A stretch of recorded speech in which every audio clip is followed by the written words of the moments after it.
student scholars in association with Goa Headmasters Association.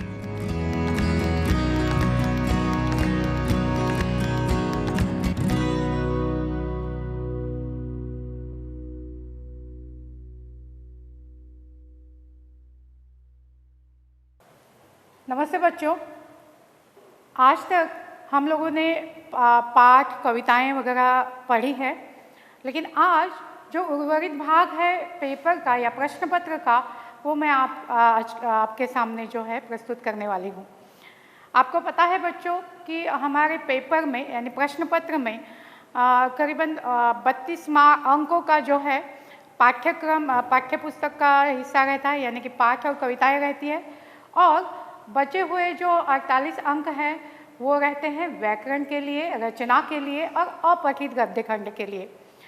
और मेरे ख्याल से ये जो बचा हुआ भाग है, बचा हुआ हिस्सा है, वो प्रश्न पत्र का सबसे महत्वपूर्ण हिस्सा है, अहम हिस्सा है, क्योंकि बच्चों को ज़्यादातर अंक जो है इसी हिस्से से प्राप्त होते हैं। तो हम लोग पेपर के अंत से अगर देखेंगे तो हम लोग पाते हैं कि पेपर के अंत में जो प्रश्न क्रमांक 7 और प्रश्न क्रमांक 8 ये 2 प्रश्न रहते हैं, वो होते हैं अपठित गद्यांश के। आपको 2 अपठित गद्यांश दिए जाते हैं। एक अपठित गद्यांश 10 अंकों का होता है, एक अपठित गद्यांश 6 अंकों का होता है, तो कुल 16 अंकों का अपठित गद्यांश रहता है बच्चों। और ये सबसे सरल हिस्सा है, सबसे आसान हिस्सा है आपके प्रश्न पत्र का। अगर आपने अच्छी तरह से ये अपठित गद्यांश पढ़ा और उसके नीचे दिए हुए जो आपने प्रश्न अगर अच्छी तरह से पढ़कर अगर उसके उत्तर आपने दिए, तो यहाँ पर आपको जो है 16 में से 16 अंक पाने की सुविधा रहती है। आपको जो अपनी तरफ से करना होता है वो होता है अपठित गद्यांश का शीर्षक देना, और शीर्षक भी देना बहुत आसान होता है। जब आप अच्छी तरह से वो गद्य खंड पढ़ते हैं या गद्यांश पढ़ते हैं तो आपको आसानी से आप उसका उत्तर भी दे सकते हैं। और याद इतना ही केवल रखना होता है कि ये जो आपका शीर्षक होता है वो 1 शब्द में या 2 शब्द में, ज़्यादातर 3 शब्द में, उससे ज़्यादा बड़ा शीर्षक नहीं होना चाहिए, वाक्य जैसा शीर्षक नहीं होना चाहिए। हमेशा यह बात ध्यान में रखनी है। तो बच्चों, अपठित गद्य खंड ये ऐसा अहम हिस्सा है आपके प्रश्न पत्र का जिसके माध्यम से आप पूरी तरह से यानी पूर्णतः 16 अंक पा सकते हैं। दूसरे जो उसके बाद का जो हिस्सा है वो है रचना।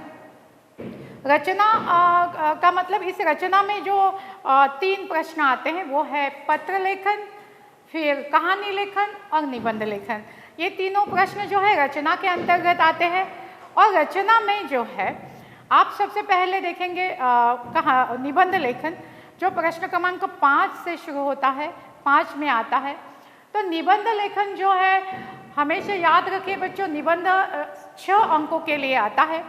और आपका निबंध जो है, जो दिए हुए मुद्दे अगर आपके अच्छी तरह से आपने वहाँ पर प्रस्तुत किए हैं, जैसे कि प्रस्तावना है, अच्छी तरह से आपने उस निबंध का विस्तार किया है, और उपसंहार या उस निबंध का अंत अगर आप लोगों ने किया है, और अगर ये पूरा निबंध आपका 6 पैराग्राफ में, 6 परिच्छेदों में अगर आपने लिखा है, तो आपको जो है, और आपकी अगर कोई गलतियां नहीं हो, ये अहम बात है इस निबंध की, अगर आपकी कोई गलतियां नहीं है तो आपको 6 में से 5 अंक आप वहाँ पर निबंध में पा सकते हैं।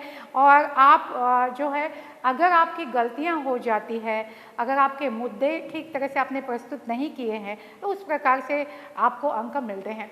मैं सीधे आपके अंक की बात इसलिए कर रही हूँ बच्चों, क्योंकि हम लोग जब भी प्रश्न पत्र देखते हैं तो हम लोग हमेशा पहले क्या देखते हैं, तो आसान कौन सा तरीका है, आसान कौन से प्रश्न है, ये देखते हैं, और हमारा टेंशन बढ़ जाता है।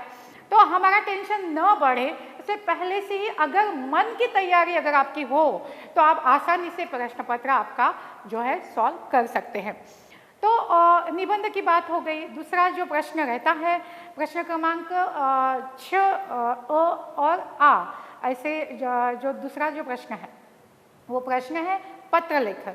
बच्चों, 2 प्रकार के पत्र आप लोगों को पढ़ाए गए हैं, और 2 प्रकार के मतलब औपचारिक पत्र और अनौपचारिक पत्र, और दोनों प्रकार के पत्र यहाँ पर आते हैं।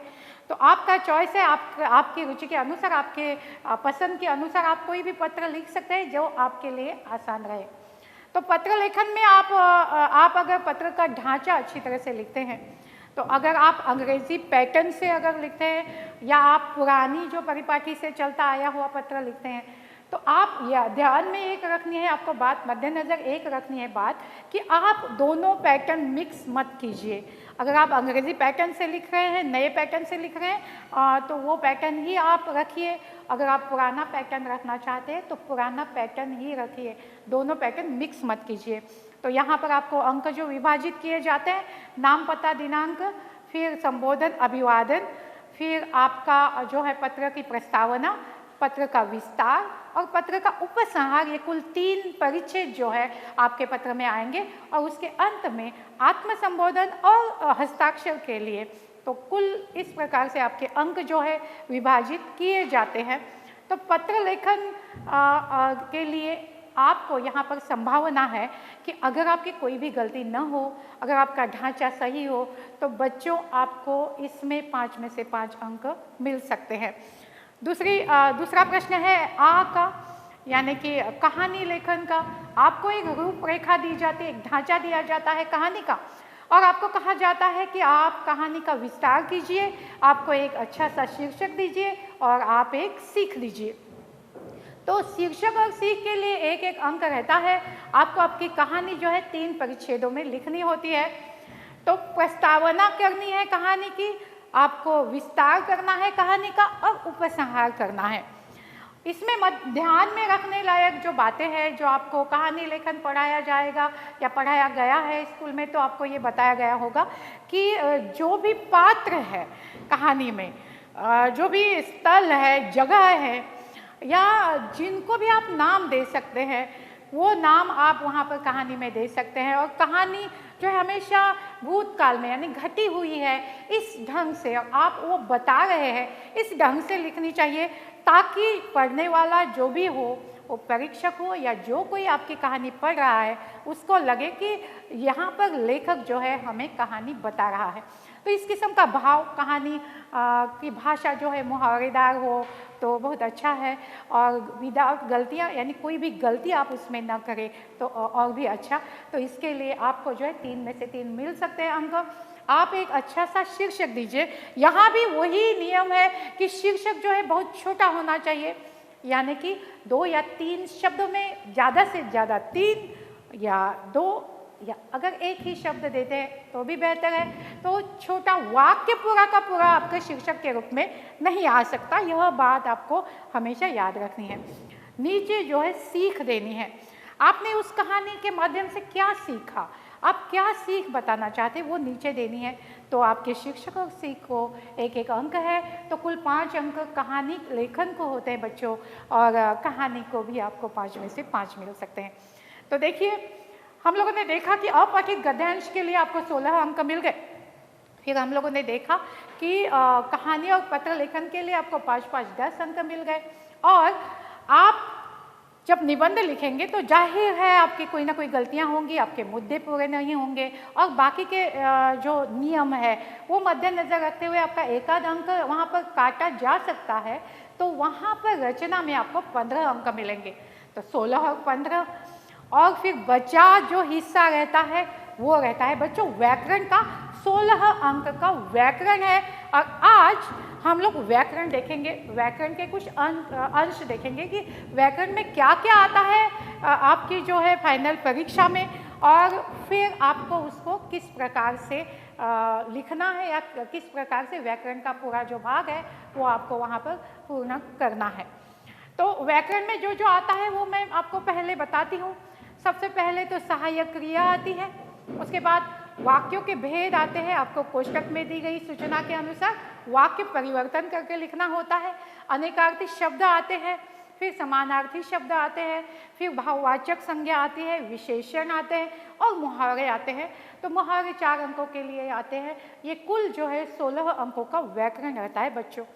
और ये व्याकरण जो है इसका बहुत बार रिवीजन होता है, तो व्याकरण में बहुत आसानी से आप 16 में से 16 अंक ले सकते हैं। तो मेरा पूरा मैं जो आपको बता रही हूँ, ये बार बार आपको जो बता रही हूँ कि आपको जो है 48 अंकों में से पूरे यानी कि आउट ऑफ 48 मार्क्स आपको 47 मार्क्स आप ले सकते हैं। आसानी से आप जो है 47 मार्क्स कैसे ले सकते हैं, इसके बारे में आज हम लोग देखेंगे। तो सबसे पहले आज हम लोग चर्चा करेंगे सहायक क्रिया।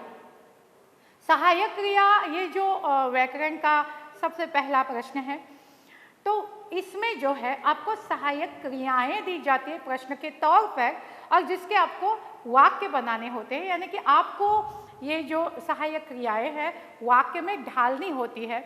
तो सबसे पहले हम लोग देखेंगे ये क्रिया क्या होती है। तो क्रियाएं जो है हमारी भाषा में बहुत सारी है, और यानी कि हमारी हर कृति, हमारा हर काम, देखिए यहाँ पर बताया गया है। जैसे पहला वाक्य देखिए, मैंने आम। मैंने आम, यह तो अपूर्ण वाक्य है, लेकिन दूसरे वाक्य में आपने देखा कि मैंने आम खाया। तो यहाँ पर खाया, यह क्रिया शब्द डालने के बाद वाक्य पूरा हो गया, यानी हमारे आंखों के सामने वाक्य का पूरा अर्थ आ गया। तो खाया यह शब्द जो है क्रिया शब्द है बच्चों। और फिर यहाँ पर जो है बताया गया है कि वाक्य का अर्थ पूर्ण करने वाला या फिर कृति दर्शाने वाला कोई भी शब्द जो है क्रिया कहलाता है। तो ये जो क्रिया शब्द है हमारी भाषा में बहुत सारे हैं क्रिया शब्द। हम लोग हर शब्द जैसे लिखना, पढ़ना, दौड़ना, भागना, हंसना, बोलना, रोना, ये हर शब्द जो है क्रिया शब्द है। तो हम क्रिया शब्द के बिना हमारी भाषा भी अपूर्ण है। हमारी भाषा में जो है भाषा का कोई अर्थ हमारे सामने आ ही नहीं सकता। तो ये जो क्रिया शब्द है ना बच्चों, तो उनके लिए भी, उनकी पूर्णता के लिए, या फिर वो जो है अच्छी तरह से भाषा में इस्तेमाल हो, इसके लिए जो है सहायक क्रिया जो है भाषा में प्रयुक्त होती है। तो देखिए, जैसे हम लोगों को पढ़ाई में मदद करने के लिए बहुत सारे सहायक होते हैं। जैसे हम शिक्षक लोग आपको पढ़ाई में सहायता करते हैं, तो हम आपके सहायक हो गए। आपके माता पिता आपकी पढ़ाई में सहायता करते हैं, वो आपके सहायक है। तो इस प्रकार से कोई ना कोई जैसे घर में काम करने के लिए सहायक रहता है। तो ये सहायक जो है हमारे कार्य पूर्ण करने के लिए हमारे मददगार होते हैं। तो ऐसे करीबन 20 जो है सहायक क्रियाएं हैं जो इस्तेमाल होती है भाषा में, या ऐसी 20 क्रियाएं हैं जो सहायक क्रिया के रूप में इस्तेमाल होती हैं। तो कौन सी है, वो किस प्रकार से भाषा में प्रयुक्त होती है, वो आज हम लोग देखेंगे। यहाँ पर जो है पहले क्रिया दी है सहायक क्रिया, वो है जाना। तो जाना का मतलब होता है, जाना जब आप वाक्य में इस्तेमाल करते हैं तो जाना का गया रूप आप वाक्य में इस्तेमाल कर सकते हैं। तो यहाँ जो वाक्य दिया गया है वो राधा घर आ गई। तो यहाँ पर 2 क्रियाएं हैं बच्चों। सबसे पहली क्रिया है आ क्रिया जो है मुख्य क्रिया है, यानी आप लोग ऐसा कह सकते हैं राधा घर आई, ऐसा कह सकते हैं। लेकिन वाक्य में कैसा दिया है, राधा घर आ गई। तो उसके आने का जो है, आने की जो क्रिया है वो ठोस करने के लिए गई या जाना यहाँ पर इस्तेमाल किया है। तो गई यह सहायक क्रिया, यानी गई यह सहायक क्रिया जाना के रूप से आई है। तो इस प्रकार से मुख्य क्रिया के बाद जो क्रिया आती है उसको सहायक क्रिया कहते हैं। सहायक क्रिया जो है मुख्य क्रिया का अर्थ स्पष्ट करने के लिए वाक्य में प्रयुक्त होती है तथा मुख्य क्रिया को सहायता करने वाली क्रिया सहायक क्रिया कहलाती है बच्चों। तो यहाँ पर मैं आशा करती हूँ सहायक क्रिया का रूप आपके सामने प्रकट हुआ होगा।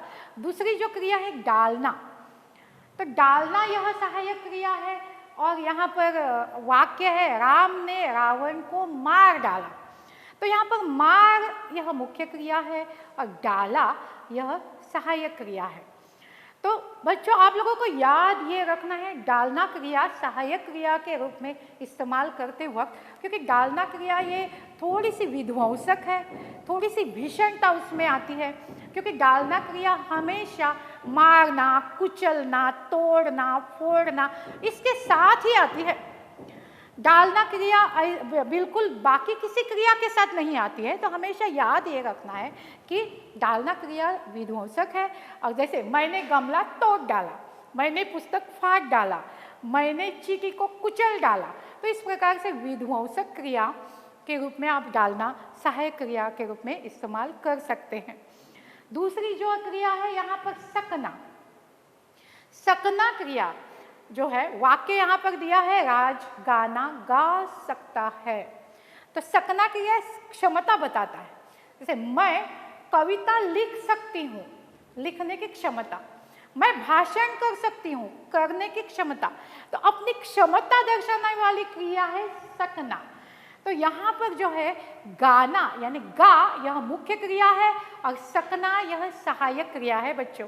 तो हमेशा आप जब वाक्य बनाएंगे तो आपके मन में वो भाव पैदा होना चाहिए कि सकना यानी क्षमता वाली क्रिया है, तो उसका किस प्रकार से हम वाक्य बना सकते हैं। सबसे अहम और महत्वपूर्ण बात जो आपको ध्यान में रखनी है बच्चों, हमेशा सहायक क्रिया के वाक्य बनाते वक्त छोटे से वाक्य बनाइए, ताकि आपकी कोई वर्तनी की गलती ना हो, आपकी शुद्ध लेखन की कोई भी गलती ना हो, इसलिए वाक्य आपके छोटे हो तो बहुत ही अच्छा है और अर्थपूर्ण हो, जिसमें मुख्य क्रिया भी हो, सहायक क्रिया भी हो, ये आपको ध्यान में रखना है। चौथी क्रिया जो हम देखेंगे वो है चुकना क्रिया। चुकना क्रिया बच्चों, चुकना यह जो क्रिया है वो पूर्णत्व का बोध कराती है।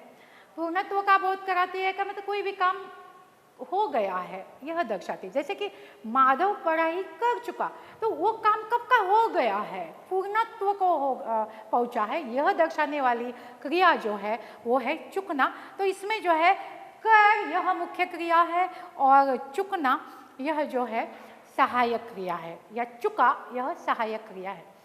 बच्चों अगली क्रिया है रहना।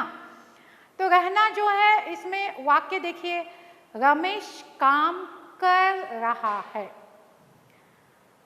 तो यहाँ पर रमेश का काम पूरा नहीं हुआ, कर रहा है।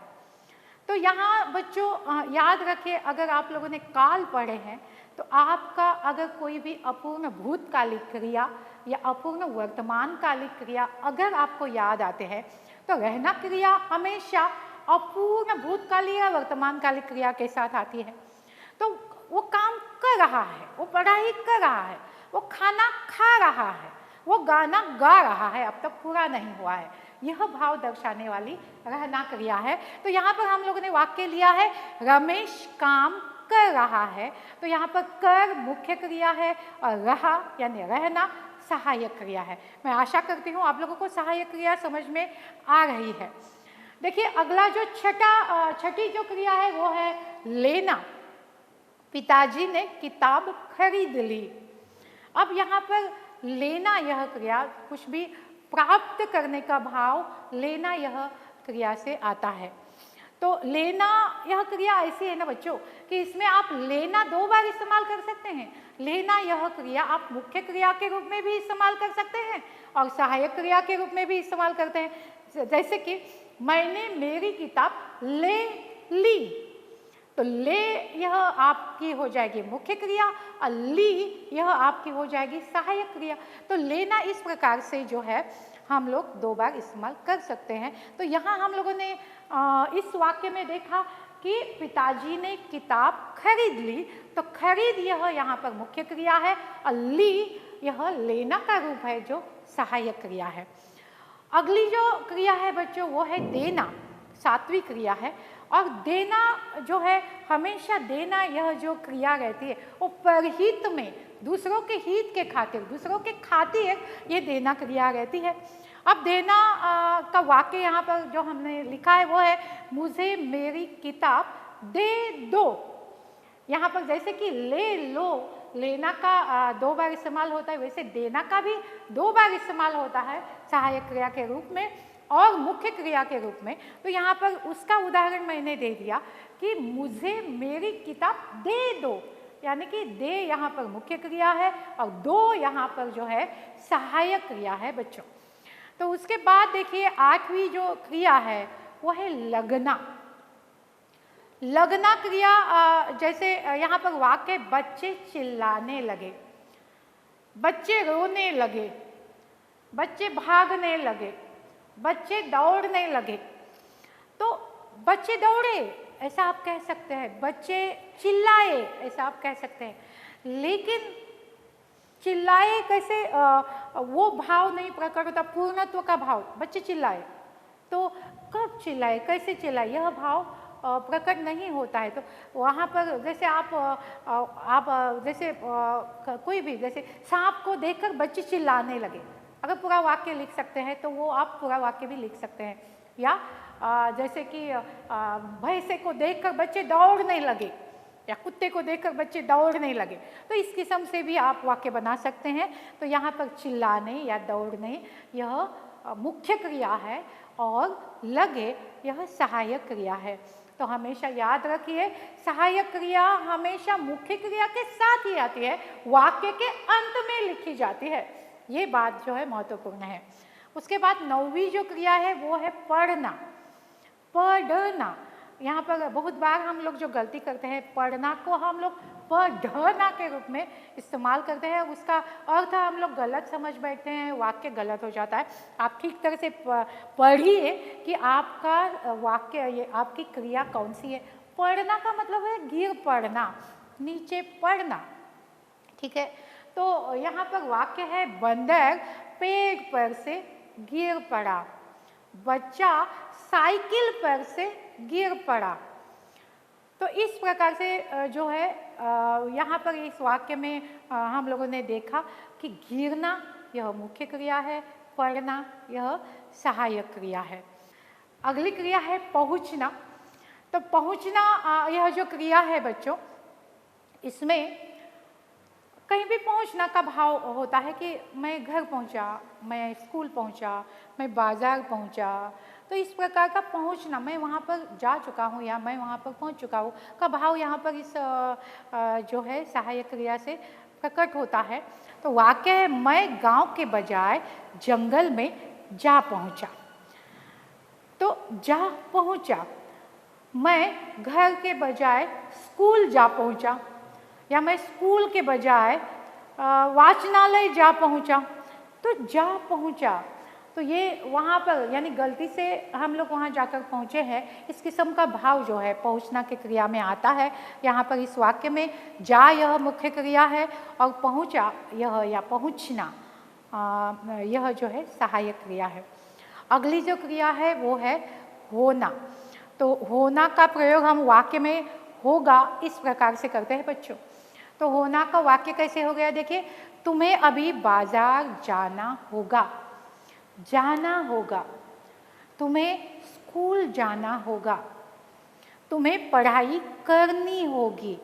तो इस प्रकार से जाना या करनी यह जो है मुख्य क्रिया होती है, उसको बल देने के लिए होगा यह क्रिया यहाँ पर सहायक क्रिया के रूप में इस्तेमाल की गई है। अगली जो सहायक क्रिया है वो है बसना। अब बसना के वास्तविक दो अर्थ होते हैं बच्चों। बसना का मतलब कहीं पर जाकर बसना यानी कि रह जाना, लेकिन यहाँ पर जो बसना इस्तेमाल किया है वो उसका अर्थ अलग है। जैसे कि बूढ़े दादाजी चल बसे। अब चल बसना, ये जो चल बसना के अर्थ में हम लोग इस क्रिया को ले रहे हैं, तो ज़्यादातर इस्तेमाल नहीं होती है बसना यह क्रिया। चल बसना या वो नदी किनारे जा बसे, इस किस्म का वाक्य हो सकता है, लेकिन इसमें 3 क्रियाएं इस्तेमाल होती, जा कर बसे। तो यहाँ पर वो जो है बसना क्रिया नहीं इस्तेमाल होती है। तो हम बूढ़े दादाजी चल बसे यह वाक्य ही यहाँ पर बसना का ले सकते हैं। तो चल ये मुख्य क्रिया है और बसना यह जो है सहायक क्रिया है। अब 14वीं जो सहायक क्रिया है वो निकलना। अब निकलना यानी कहीं से भी निकलना, कक्षा से निकलना, घर से निकलना, दुकान से निकलना, यानी बाहर जाना। तो यहाँ पर जो है वाक्य देखिए कैसे, चोर हिरासत से भाग निकला, चोर हिरासत से भाग निकला, तो भाग निकला, भाग निकलने का, यानी वो भाग कर गया वो चोर हिरासत से, तो निकलने का भाव आता है। तो इस प्रकार से जो है निकलना यह क्रिया भाग निकलने पर के लिए इस्तेमाल की जाती है। तो यहाँ पर भागना यह मुख्य क्रिया है और निकलना यह सहायक क्रिया है। अगली जो क्रिया है वो है करना। करना यह क्रिया आपको बच्चों बार बार सुनाई देती है, बार बार ये क्रिया आपको सुनाई देती होगी, ज़रा याद कीजिए। जैसे कि वक्त पर खाना खाया करो, वक्त पर पढ़ाई किया करो, वक्त पर सोया करो, इस किस्म के वाक्य हम लोग हर रोज सुनते हैं। तो इसमें ये करना जो क्रिया है वो सहायक क्रिया के रूप में इस्तेमाल हो गई है। तो यहाँ पर जो है वक्त पर खाना खाया करो, खाया जो है आपकी मुख्य क्रिया है और करो का मतलब है सहायक क्रिया। यहाँ पर करना के रूप में करो यह सहायक क्रिया इस्तेमाल की गई है। तो यहाँ पर बच्चों देखिए, तो यहाँ पर कोई भी क्रिया आपको जो है आपको कंपल्शन करने के लिए, वो आपको ज़रूरी है, आपको वो करनी ही है, इसलिए जो है करना का इस्तेमाल वहाँ पर किया जाता है। अगली जो क्रिया है वो 16वीं पाना। यहाँ पर पूर्णत्व का बोध है, यहाँ पर एक जैसे सेटिस्फैक्शन या पूर्णत्व है कि मैं वो काम कर पाया, ठीक है। तो यहाँ पर मैं पढ़ाई पूर्ण कर पाया या मैं पढ़ाई पूरी कर पाया, तो यहाँ पर करना यह मुख्य क्रिया है, पाया यानी पाना यह सहायक क्रिया है। इसमें एक कृतज्ञता का भाव भी रहता है। कभी कभार आप वाक्य इस प्रकार से बना सकते हैं, आपके कारण मैं मेरी पढ़ाई पूरी कर पाया, आपके कारण मैं मेरी नौकरी पूरी कर पाया, या मैं मेरी नौकरी या मुझे नौकरी मिल पाई, इस किस्म का, या किसी के उपकार का भाव, कृतज्ञता का भाव भी इस वाक्य के माध्यम से पाना, इस सहायक क्रिया के माध्यम से आप यहाँ पर प्रकट कर सकते हैं। देखिए अगला शब्द है, क्रिया शब्द है उठना, जिसको हम लोगों को सहायक क्रिया के रूप में ये करना है, इस्तेमाल करना है। वाक्य है धमाके की आवाज़ से बच्चा जाग उठा। देखिए कभी कभार हम लोग अनेक प्रकार के क्रिया शब्द मुख्य क्रिया के रूप में इस्तेमाल करते हैं, लेकिन याद रखना उठना का मतलब उठना, यानी आप बैठे हैं, सोए हैं, वहाँ से आप उठ गए, समझ में ना, तो ये वहाँ पर भाव पैदा होता है। तो बच्चा धमाके की आवाज़ से जाग उठा, बच्चा माँ को देखकर रो उठा, इस किस्म के वाक्य आप यहाँ पर बना सकते हैं। तो यहाँ पर जागना मुख्य क्रिया है, उठना या उठा सहायक क्रिया के रूप में इस्तेमाल किया गया है। देखिए अगला शब्द है, क्रिया शब्द है, वो है बैठना। अब बैठना यानी किसी भी जगह पर बैठना, लेकिन वास्तविक अर्थ यहाँ पर बैठना का नहीं है कि कुर्सी पर बैठा, टेबल पर बैठा या चटाई पर बैठा, ये अर्थ यहाँ पर नहीं है बच्चों। यहाँ पर बैठना का अर्थ कैसा है, देखिए राजेश गलत काम कर बैठा, यानी उसने कोई काम किया है, तो ये बताने के लिए ये बैठना क्रिया हम लोग इस्तेमाल करते हैं सहायक क्रिया के रूप में। तो राजेश गलत काम कर बैठा, तो यहाँ पर कर यह मुख्य क्रिया है और बैठा यानी बैठना यह सहायक क्रिया है। अगली जो क्रिया है वो है गिरना। तो यहाँ पर पहले हम लोगों ने पढ़ना देखा, यानी पढ़ना जो गिरना के अर्थ में था। यहाँ पर गिरना ये जो सहायक क्रिया है वो किस प्रकार से इस्तेमाल होती है, देखिए सैनिक ने दुश्मन को मार गिराया। अब हमेशा ये गिरना जो है मार गिराया, इसके साथ मार गिराया, सैनिक के साथ, दुश्मन के साथ, किसी को भी मार गिराना के अर्थ में यहाँ पर गिरना यह सहायक क्रिया है। तो इसलिए जो है मार मुख्य क्रिया है और गिरना जो है सहायक क्रिया है। अगली क्रिया है रखना। देखिए ये ज़्यादातर केवल एक ही वाक्य के लिए इस्तेमाल की जाती है, ऐसा मुझे लगता है। जैसे शिक्षक लोग या बूढ़े लोग घर के ये वाक्य हमेशा इस्तेमाल करते हैं। कैसा शोर मचा रखा है का मतलब है रखना यह जो है मचा रखा है, कैसा शोर मचा रखा है, या इस किस्म से इस भाव के लिए ही रखना यह आप जो है सहायक क्रिया इस्तेमाल कर सकते हैं। तो यहाँ मचा यानी मचाना मुख्य क्रिया हो गई और रखना सहायक क्रिया हो गई बच्चों। यहाँ पर सहायक क्रिया की अंतिम क्रिया जो है चाहना। तो चाहना देखिए किस प्रकार से वाक्य आया कि राम नई घड़ी खरीदना चाहता है। राम नई घड़ी खरीदना चाहता है। तो यहाँ पर चाहना, इच्छा, चाहना का मतलब होता है इच्छा। तो राम नई घड़ी खरीदना चाहता है, राम नई गाड़ी खरीदना चाहता है। तो चाहना का मतलब होता है इच्छा होना। तो इस प्रकार से जो है खरीदना यह मुख्य क्रिया हो गई और चाहना यह जो है सहायक क्रिया हो गई। तो करीबन 21 या 22 जो है सहायक क्रियाएं हम लोग इस्तेमाल करते हैं हिंदी में सहायक क्रिया के रूप में बच्चों। अब आप लोगों ने अनेक प्रकार के वाक्य देखे, खास तौर पर ये चाहना का वाक्य देखा, चाहता है। तो आपके मन में यह सवाल आएगा कि किसी भी सहायक क्रिया के पीछे है या था जोड़ना सही है या गलत है।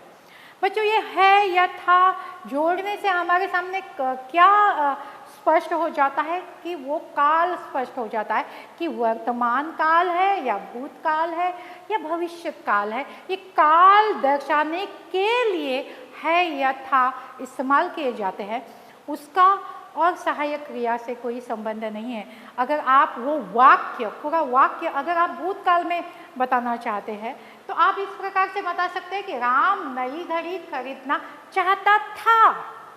वाक्य सही है, आप वाक्य इस प्रकार से बना सकते हैं। तो यहाँ पर मैंने दिया वर्तमान काल में, तो राम नई घड़ी खरीदना चाहता है। तो ये कुछ सूचनाएं हमेशा याद रखें जब भी आप सहायक क्रिया से वाक्य बनाएंगे बच्चों। तो आपको जो बातें याद रखनी है वो बातें सबसे पहले सहायक क्रिया हमेशा मुख्य क्रिया के बाद आती है। दूसरी बात यह है सहायक क्रिया हमेशा वाक्य के अंत में आती है। तीसरी बात यह है कि आपको वाक्य अत्यंत छोटे से अत्यंत सुबक सरल से बनाने हैं ताकि आपकी वर्तनी की कोई भी गलतियां न हो। चौथी बात ये कि आपको वाक्य कालानुसार अगर बनाने हैं तो उसमें आप है या था का इस्तेमाल कर सकते हैं।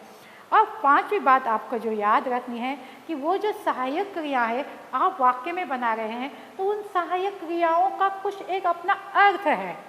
वो अर्थ अगर आपको समझ में आता है तो बड़ी आसानी से सहायक क्रिया के वाक्य आप यहाँ पर बना सकते हैं। तो मैं आशा करती हूँ आप लोगों को सहायक क्रिया यह जो है व्याकरण की विधा समझ में आई होगी। आपका बच्चों जो दूसरा प्रश्न है वो होता है वाक्यों के भेद। तो वाक्यों के भेद यह जो प्रश्न आपको आता है, किस किस्म से वाक्यों के भेद यह प्रश्न आता है, देखिए कोष्टक में दी गई सूचना के अनुसार वाक्य परिवर्तन कीजिए। इस ढंग से आपको वाक्यों के भेद यह जो है आता है। तो यहाँ पर देखिए वाक्य क्या है, पहले हम लोगों को वाक्य क्या है वह जानना जरूरी है। हम लोग जब अपने कोई विचार प्रकट करते हैं तो हमारे विचारों को पूर्णतः या पूर्ण रूप से व्यक्त करने के लिए जो हम लोग शब्द इस्तेमाल करते हैं उन सारे शब्दों का एक सही अर्थ प्रकट होता है जब हमारे आंखों के सामने। तो वो जो है शब्द रचना वाक्य कहलाती है। ठीक है, यहाँ पर उन्होंने दिया है, देखिए अपने विचारों को पूर्ण रूप से व्यक्त करने वाले शब्द समूह को वाक्य कहते हैं। ये सरलता से हम लोग वाक्य की व्याख्या इस प्रकार से करते हैं। अब वाक्य के भी अनेक प्रकार होते हैं बच्चों, अभी समय का तकाजा है इसलिए सारे प्रकार हम लोग नहीं बता सकते, लेकिन अर्थ के आधार पर वाक्य के कितने भेद होते हैं वो आज हम लोग देखने वाले हैं। तो अर्थ के आधार पर बच्चों वाक्य के 8 भेद होते हैं। तो ये हर भेद जो है हमारे अंदर के अलग अलग भाव को प्रकट करते हैं। अगर आप देखिए एक ही वाक्य से भाषा, एक ही प्रकार के वाक्य से भाषा पूर्ण नहीं होती। आप लोगों को बहुत सारे प्रश्न आते हैं, आप लोगों को आनंद होता है, आप लोगों को जो है शक होता है कि ये सही है या गलत है, आप लोगों को कभी कभार नकारना होता है, नहीं नहीं नहीं ये नहीं चाहिए, आप लोगों को पूछना होता है ये क्या चल रहा है। हाँ, तो आप लोगों को इच्छा भी होती काश अगर ये मेरे पास होता, अगर ये होता तो क्या होता। इस किस्म का भाव जो है हमारे मन में आता रहता है। और फिर ये जो अलग अलग किस्म के वाक्य हमारे मन में आते हैं तो उनको भी कोई नाम होंगे कि नहीं? तो वो जो है वो ये सारे वाक्यों के भेद है जो अर्थ के आधार पर हम लोग सीखते हैं बच्चों। तो ये भेद कौन से हैं देखिए, विधानवाचक वाक्य, निषेधवाचक वाक्य, प्रश्नवाचक वाक्य, आज्ञावाचक वाक्य, इच्छावाचक वाक्य, संदेहवाचक वाक्य, संकेतवाचक वाक्य और विस्मयवाचक वाक्य। ये कुल 8 प्रकार होते हैं और पूरी हमारी भाषा जो है इन 8 प्रकारों में मानो सीमित से होती है। इन्हीं भावों को जो है हमारी भाषा प्रकट करती है। ये भाव क्या ये जो भेद क्या कहलाते हैं या भेद हमें यानी कि क्या प्रकट करते हैं ये भेद, ये हम लोग संक्षिप्त में देखेंगे। तो सबसे पहला जो विधानवाचक वाक्य है, तो विधानवाचक का मतलब होता है कथन, कोई भी सकारात्मक विचार जो कोई भी प्रकट करता है उसको विधानवाचक वाक्य हम लोग कहते हैं। किसी भी वस्तु, व्यक्ति, स्थिति अथवा अवस्था का बोध कराने वाला कोई भी वाक्य होता है वो, या कोई भी सामान्य कथन विधानवाचक वाक्य कहलाता है। मैंने एक वाक्य लिया है तो एक ही वाक्य हम लोग अलग अलग प्रकार से दोहराएंगे तो आपको समझ में आएगा। तो मेरे पास एक वाक्य है, अंकिता 10वीं में पढ़ती है। ठीक है, अंकिता 10वीं में पढ़ते हैं, ये तो सामान्य कथन है, सकारात्मक बात है, कोई भी विधान है, अंकिता 10वीं में पढ़ती है। एक सिंपल सेंटेंस जिसको हम लोग कह सकते हैं, तो अंकिता 10वीं में पढ़ती है, यह बच्चों हो गया विधानवाचक वाक्य। अपना दूसरा जो भेद है वो है निषेधवाचक वाक्य। निषेधवाचक वाक्य का मतलब होता है नकारात्मक वाक्य, कोई भी नकारना, कोई चीज़ का निषेध करना, कोई चीज़ नकारना इसमें होता है। जैसे जिन वाक्यों में किसी कार्य का निषेध होता है या नकार प्रकट होता है उन वाक्यों को जो है निषेधवाचक वाक्य कहते हैं। तो हमारा वाक्य है अंकिता 10वीं में पढ़ती है, तो उसका वाक्य कैसे बनेगा निषेधवाचक? अंकिता 10वीं में नहीं पढ़ती है, समझ में ना? तो अंकिता 10वीं में नहीं पढ़ती है। जब आपको निषेधवाचक वाक्य बनाना होता है तो आपको वाक्य में क्या लाना है, क्या डालना है? केवल नहीं डालना है। नहीं डालने से आपका वाक्य निषेधवाचक वाक्य बन जाता है। तीसरा जो भेद है वो है प्रश्नवाचक वाक्य। प्रश्नवाचक वाक्य जाहिर सा है, उसके नाम से ही पता चलता है कि कोई भी प्रश्न पूछा जाता है, कोई भी सवाल पूछा जाता है, किसी भी चीज़ के बारे में प्रश्न पूछा जाता है, कोई भी बात पूछी जाती है, उन वाक्यों को प्रश्नवाचक वाक्य कहेंगे। तो अगर हम लोग अंकिता 10वीं में पढ़ती है इस वाक्य को प्रश्नवाचक बनाए तो हम लोग ऐसा बना सकते हैं, देखिए, क्या अंकिता 10वीं में पढ़ती है? प्रश्न चिन्ह। तो आपको प्रश्नवाचक वाक्य बनाते वक्त आपको वहाँ पर लगाना है क्या और प्रश्न चिन्ह, तो आपका बन जाता है प्रश्नवाचक वाक्य। तो ये जो है एक ही वाक्य हम लोगों ने अलग अलग ढंग से बदल कर देखा तो किस प्रकार से जो है वाक्य परिवर्तित होता है। चौथा जो भेद होता है बच्चों वो है आज्ञावाचक वाक्य। और आज्ञावाचक वाक्य जो होता है जिस यानी कि वो कोई भी आज्ञा दे या कोई भी हुक्म दे, कोई भी ऑर्डर किसी को करे तो वो आज्ञावाचक वाक्य कहलाता है। जैसे कि जिस वाक्य के माध्यम से कोई भी आज्ञा या कोई भी हुक्म दिया जाता है ऐसे वाक्य को आज्ञावाचक वाक्य कह सकते हैं। अब हम लोग अंकिता को अगर आज्ञा दे तो हम लोग कैसे दे सकते हैं? अंकिता 10वीं में पढ़ो। अंकिता को हम लोग आज्ञा दे रहे हैं, अब ऑर्डर कर रहे हैं तो वहाँ पर हम लोगों ने उद्गार चिन्ह दिया है, अंकिता 10वीं में पढ़ो। तो इस प्रकार से कोई भी आज्ञा दे रहे हैं हम लोग कि ये काम करो, वो काम करो, बैठो, उठो, इस प्रकार की आज्ञा जब हम लोग देते हैं तो उसके सामने हम लोग उद्गार चिन्ह देते हैं। पांचवा जो वाक्य है वो है इच्छावाचक वाक्य। इच्छा से ही पता चलता है कि कोई भी इच्छा की जा रही है। तो जिस वाक्य के माध्यम से कोई भी कामना या कोई भी इच्छा की जाती है उसको कहते हैं इच्छावाचक वाक्य। अब हम लोग अंकिता वाला वाक्य किस प्रकार से इच्छावाचक में बदलेंगे? तो देखिए, हम लोग क्या करेंगे? काश अंकिता 10वीं में पढ़ती, तो ये इच्छा है, हम लोग इच्छा करें कि काश अंकिता 10वीं में पढ़ती। तो क्या करना है आपको? अंकिता 10वीं में पढ़ती है, इस वाक्य को काश जोड़ना है। आप याद रखिए कौन से वाक्य को क्या क्या जोड़ना है, बस इतना ही काम आप लोगों को करना है बच्चों। उसके बाद जो है छठा भेद जो है वो है संकेतवाचक वाक्य। अब संकेत इस शब्द से क्या पता चलता है कि कोई भी इशारा करना, किसी चीज़ की ओर इशारा करना। यानी आप बता रहे हैं एक बात, लेकिन वो बात जो है किसी चीज़ की ओर इशारा कर रही है, तो वो कैसे, वो देखेंगे। देखिए यहाँ पर जिस वाक्य के माध्यम से किसी भी दूसरी बात की ओर इशारा या संकेत किया जाए, ऐसे वाक्य को संकेतवाचक वाक्य कहते हैं। जैसे अगर अंकिता 10वीं में पढ़ती तो, यहाँ पर वाक्य खत्म होता है। अगर अंकिता 10वीं में पढ़ती तो, अब दूसरी बात कौन सी है, तो गोवा में पहली आती या तो स्कूल में पहली आती, तो कुछ भी हो जाता, यानी कि जैसे कि वो फेल भी हो जाती। नकारात्मक विचार तो हम लोग करेंगे नहीं, लेकिन अगर अंकिता 10वीं में पढ़ती तो आगे हम लोग जो चाहे सोच सकते हैं। किसी अलग सी बात की ओर इशारा किया जा रहा है।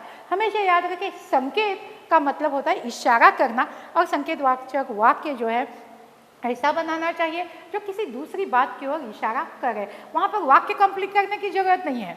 वाक्य आपका क्या है, अंकिता 10वीं में पढ़ती है, और वाक्य को ही आपको संकेतवाचक बनाना है, तो आपको जोड़ना है अगर तो, और कुछ आपको करने की जरूरत नहीं है बच्चों। अगला जो वाक्य है वो है संदेहवाचक वाक्य। संदेह का मतलब होता है शक, संशय। तो किसी भी चीज़ के बारे में अगर शक हो, आपको संदेह हो, तो आप किस प्रकार से बोलेंगे। तो जिस वाक्य के माध्यम से कोई भी शक या संदेह प्रकट किया जाए, ऐसे वाक्य को हम लोग संदेहवाचक वाक्य कहते हैं। तो जैसे हम लोगों को डाउट है, शक है, अंकिता 10वीं में पढ़ती है कि नहीं, तो हम लोग कैसे बोलेंगे, शायद अंकिता 10वीं में पढ़ती है, शायद। हम लोग शायद लगाएंगे, और अंकिता 10वीं में पढ़ती है को शायद लगाने से हमारा वाक्य बन जाता है संदेहवाचक वाक्य। तो इस प्रकार से बच्चों हम लोगों ने अलग अलग किस्म के वाक्य देखे। अब देखिए विस्मयवाचक वाक्य जो है वो अलग अलग किस्म के भाव प्रकट करता है। जैसे कि अगर आपको आश्चर्य होता है, अगर घृणा या नफरत, घिन आती है किसी चीज़ की, अगर डर जाते हैं आप, अगर शुभकामनाएं आपको देनी है, अगर खुशी है, बहुत आनंदित है आप, और अगर किसी को आदर देना है, सम्मान देना है, तो ये सारी बातें जो है विस्मयवाचक वाक्य में आती है। समझ में है ना। तो यहाँ पर हम लोग कैसे वाक्य बनाएंगे, हम लोगों को पता है अंकिता 10वीं में पढ़ती है, तो हम लोग कैसे वाक्य बनाए, अरे वाह अंकिता 10वीं में पढ़ती है, इस किस्म का वाक्य हमारा होता है। शाबाश अंकिता 10वीं में पढ़ती है, इस किस्म का वाक्य है, शाबाश अंकिता 10वीं में पढ़ती है। अगर अंकिता 10वीं में पढ़ती है, आप लोग ऐसे तो नहीं कह सकते अरे रे अंकिता 10वीं में पढ़ती है, नहीं बच्चों, भाव समझिए, भाव समझकर आपको वहाँ पर विस्मयवाचक वाक्य का जो भी शब्द है वो डालना है। तो यहाँ पर हम लोगों ने डाला है अरे वाह अंकिता 10वीं में पढ़ती है। तो इस प्रकार से बच्चों ये 8 भेद है, 8 में से कोई भी भेद जो है आपका पूछा जाएगा। 2 आपको वाक्य पूछे जाते हैं, कोष्टक में सूचना दी जाती है, वाक्य दिया जाता है, कोष्टक में सूचना दी जाती है, उस सूचना के अनुसार आपको वाक्य बदलना होता है। अगर आपको ये 8 भेद अगर ठीक तरह से पता है, 8 भेद अगर आपको बहुत अच्छी तरह से पता है बच्चों, तो आप आसानी से ये प्रश्नों का उत्तर वहाँ पर दे सकते हैं। तो बच्चों आज हम लोगों ने देखा किस प्रकार से हम लोग व्याकरण का भाग जो होता है पेपर में या प्रश्न पत्र में, वो किस प्रकार से आपको करना है वह देखा, और संक्षिप्त में हम लोगों ने रचना भी देखी, और जो महत्वपूर्ण बातें आज हम लोगों ने आज के इस लेक्चर में जानी है वो है सहायक क्रिया और वाक्यों के भेद। तो अगले जो व्याकरण के भाग है या व्याकरण का जो प्रकार है, जो प्रश्न आपको परीक्षा में आते हैं, वो हम लोग अगले पीरियड में लेंगे। तो आज के लिए इतना ही बस, धन्यवाद।